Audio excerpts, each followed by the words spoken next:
Huge one in the horseshoe. Mark Rogers TV talking Nebraska, Ohio State, the Huskers in the national championship talk for the first time in a long time. 7-1, number 10 in the initial college football playoff rankings. The Buckeyes number 6 at 7-1. All right, the Huskers, if they win out, they will play most likely Michigan in the Big Ten championship game. For Ohio State, they would be out with a loss here against the Huskers. We know what the deal with Ohio State. They're young, maybe the youngest team in college football in the FBS, but ultra-talented, top 5 recruiting classes. They've looked at most of the season, but not on the road against Penn State and not last week against Northwestern. They have one of the best quarterbacks, veteran quarterback, J.T. Barrett, in the nation.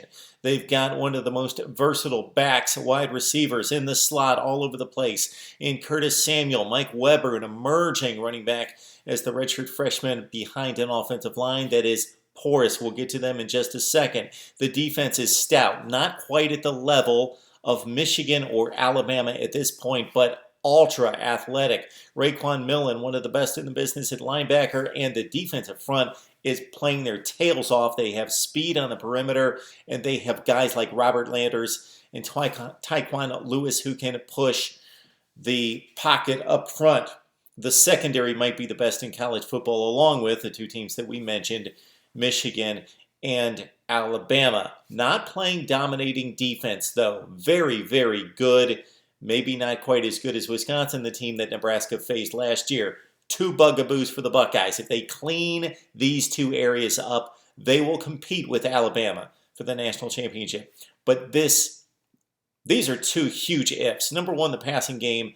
Since they left Norman, Oklahoma has not been the same. Noah Brown, spectacular in that game with 4 touchdown receptions, manhandled the Oklahoma secondary one-on-one. He's been non-existent.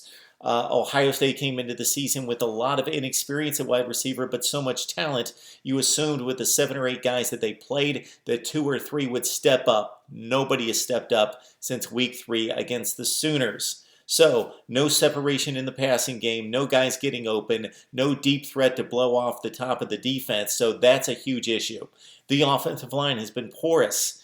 Even Billy Price, veteran leader, has been beaten most of the time in the last 2 weeks against Northwestern and Penn State. So it's not just been the true freshman and Michael Jordan, Jamarco Jones having some issues. Really, Pat Elflein at center has been the most consistent player up front for the Buckeyes. So if they don't get that sorted out, they will not be able to handle Michigan's defense and may fall in this one against the Nebraska defense that was more stout against Wisconsin's running game than Ohio State was in containing Corey Clement as the Badgers ran all over the Buckeyes early in the game for 236 yards before the Buckeyes kicked it in for the OT win. So look at this. Nebraska went to Madison. They took it to overtime. Ohio State, the same deal when they went to Madison.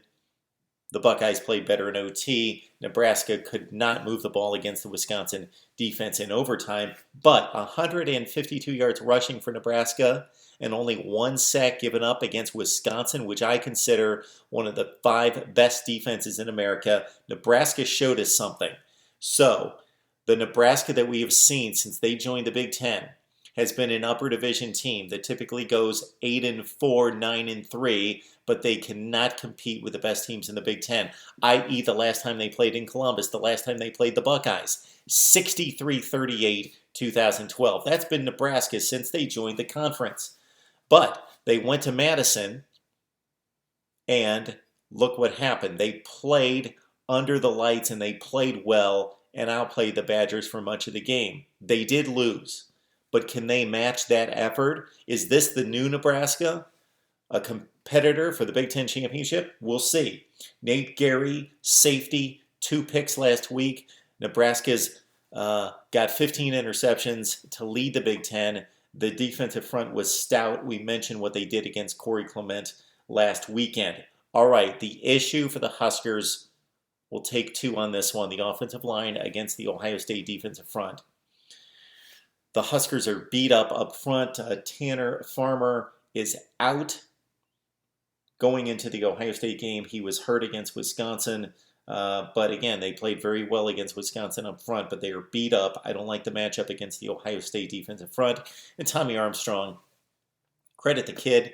He's athletic, but he's played 4 years of football at quarterback, and he still doesn't know how to take care of the football. That will prove costly. Ohio State's just a better team all around, despite the passing issues. If Ohio State protects up front, starts to get a push along the offensive line, and the receivers show us what they did against Oklahoma, game is going to be a blowout. I don't think that's going to happen, though. Competitive game in Columbus. Buckeyes win it by 2 scores, 30-17 over Nebraska.